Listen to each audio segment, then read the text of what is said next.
Assalamualaikum warahmatullahi wabarakatuh. Bismillahirrahmanirrahim. Di pertengahan bulan Ramadan ini kita harusnya mendapatkan inspirasi dalam beribadah. Tentu saja inspirasi itu bermacam-macam, baik secara rohani maupun jasmani. Mestinya semakin banyak kita menjalankan aktivitas dalam sisi mungkin kita tadabbur Al-Quran, mungkin kita mengaji, mungkin membaca apalah hadis atau membaca kitab-kitab, itu akan bisa memberikan gambaran. Oh, ternyata sosok panutan kita Kanjeng Nabi Agung Muhammad Shallallahu Alaihi Wasallam itu memang sangat istimewa, sehingga wajar kalau dalam kondisi yang bagaimanapun beliau ini bisa mensyafaati umatnya, karena hanya Kanjeng Nabi Muhammad Shallallahu Alaihi Wasallam yang memang bisa memberikan syafaat. Selain itu tentu ada Al-Quran yang sering kita buka mushafnya dan kita sering baca juga. Andai kita sering membaca, kalau tidak ya setidaknya kita pernah membaca. Jangan jadikan Al-Quran itu sebagai laboratorium di rumah yang hanya dibuka ketika bulan Ramadan saja. Ini momentum yang tepat. Kalau bulan Ramadan kita deres Quran, satu hari 1 juz atau 2 juz, itu sudah baik. Tinggal nanti diaplikasikan di 11 bulan ke depan. Kalau kita mampu menjalankannya, insya Allah itu berarti baik. Karena berarti bisa mempertahankan satu tradisi yang baik. Kalau tidak, ya minimal. Kalau biasanya 1 juz sehari ya setengah juz sajalah, tidak apa-apa. Tapi dirutinkan. Nah, inilah yang kadang kita ini harus juga prihatin. Karena kita kadang-kadang mempersepsikan Al-Quran itu sesuai dengan keinginan-keinginan kita, sesuai dengan anggapan-anggapan kita. Ya, apakah itu salah? Tentu ya salah. Wong namanya Quran itu kalamullah. Jadi kalau kalamullah itu harusnya kita juga mengajikannya kepada orang yang alim dari aspek ini. Aspek orang-orang yang memang mengaji. Baik mengaji Al-Quran, mengaji balaghah, nahwu shorof, atau mantik, atau yang lain. Sehingga kita ketika ada permasalahan, kita tanya pada ahlinya, kita tanya kepada ahli zikir. Jangan bertanya kepada terjemah. Karena Quran ini sekali lagi namanya kalamullah. Kalamullah itu artinya kalau ada sesuatu, misalnya ada penafsiran, tafsir. Kalau kita sering baca Al-Muyassar misalnya, atau tafsir Sawi, atau tafsir Ibris, atau Jalalain, atau tafsir-tafsir atau Fakhrul Razi misalnya, atau tafsir yang lain, itu tentu tidak bisa dong kita kaitkan. Maka kita nun sewu kalau mempelajari sesuatu yang khatam sampai dengan selesai, jangan separuh-paruh, jangan setengah-setengah, dan jangan buru-buru menyimpulkan. Oh, menyimpulkannya kesimpulannya ini begini, nanti dulu. Karena itu kalamullah. Nah, kalamullah itu akan diperjelas oleh hadis Nabi. Karena sebenarnya Al-Quran itu kan ada asbabun nuzul, sebab turunnya ayat, sebab turunnya surat, dan seterusnya. Ini ada sebab-sebabnya. Jadi tidak bisa dong kita memaknai Al-Quran semau kita. Maka harus tanyakan pada ulama, tanyakan pada kiai, tanyakan pada orang-orang yang alim.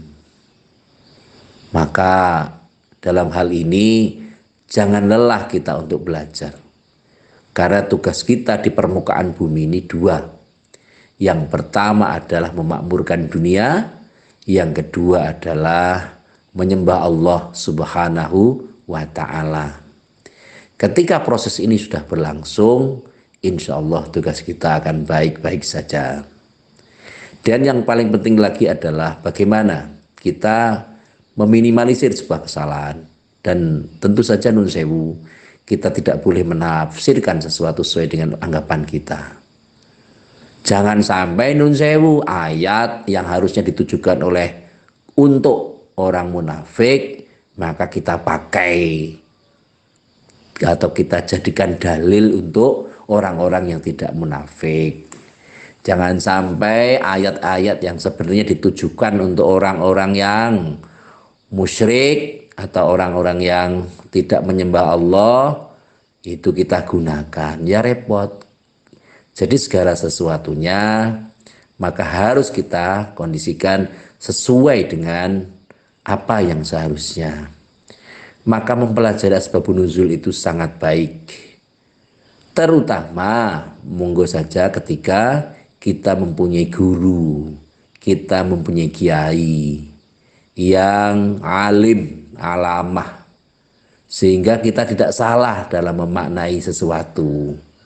Karena kita ahlus sunnah wal jamaah, ya berarti kita manut saja pada orang-orang yang pinter. Tidak usah kita mikir sendiri. Kita sudah mempunyai guru, sudah mempunyai orang yang alim al-alamah, sudah mempunyai fuqaha, ahli tafsir dan seterusnya.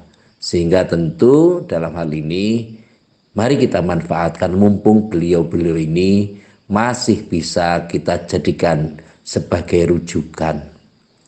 Atau setidaknya secara bahasa saya mumpung kita masih hidup.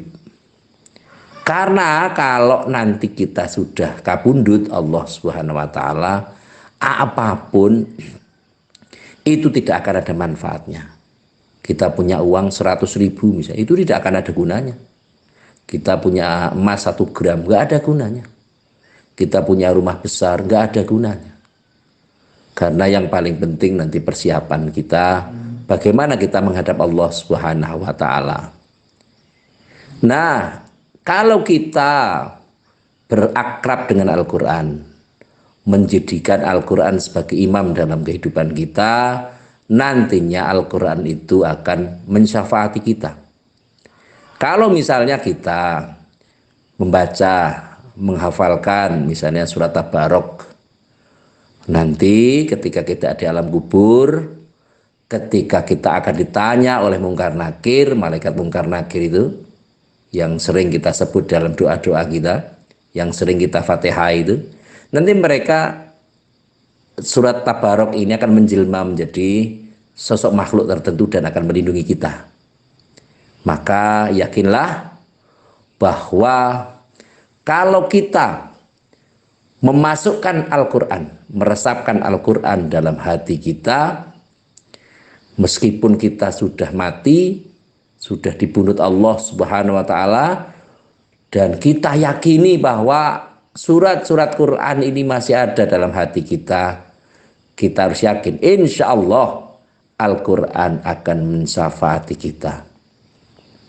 Sehingga kita harus menyatakan kita tidak boleh ragu-ragu untuk kita mempelajari Al-Quran.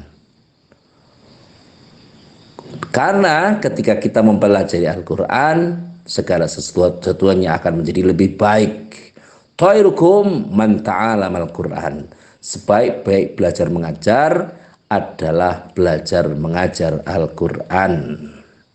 Semoga dalam hal ini sedikit yang saya sampaikan ini bisa memacu kita, menggerakkan hati kita untuk menjadikan Al-Quran sebagai bahan belajar kita, sebagai bahan kita untuk mendekatkan diri kepada Allah.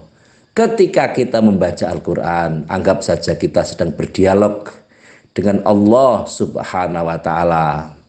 Maka semoga apa yang ada di dalam Al-Quran ini, meskipun mungkin kita belum mengerti terjemahannya, tetapi setidaknya Al-Quran akan bisa menjadikan Al-Quran itu menjadi imam kita, akan bisa mensyafaati kita. Andai kata amaliyah kita bolong-bolong, sholat kita tidak bisa tertib, maka dulu pernah kita membaca Quran 1 juz, 2 juz, mungkin kita hafal 1 juz, 2 juz, 3 juz dan seterusnya. Inilah yang akan bermanfaat pada diri kita ke depan. Amin Allahumma amin. Kita yang terakhir seperti biasa, mari kita doakan teman-teman kita, diri kita dan saudara-saudara kita. Semoga di pertengahan bulan ini, bulan Ramadan ini, semoga semua kesulitan-kesulitan yang ada pada diri kita, teman-teman kita, saudara-saudara kita, semoga dimudahkan Allah Subhanahu wa Ta'ala. Amin Allahumma amin. Terima kasih kepada semua pihak yang telah membantu terselenggaranya acara ini. Semoga acara ini bisa bermanfaat. Sekali lagi terima kasih atas segala perhatian dan mohon maaf atas segala kekurangan. Saya akhiri wallahul muwaffiq ila aqwamit thoriq. Wassalamualaikum warahmatullahi wabarakatuh.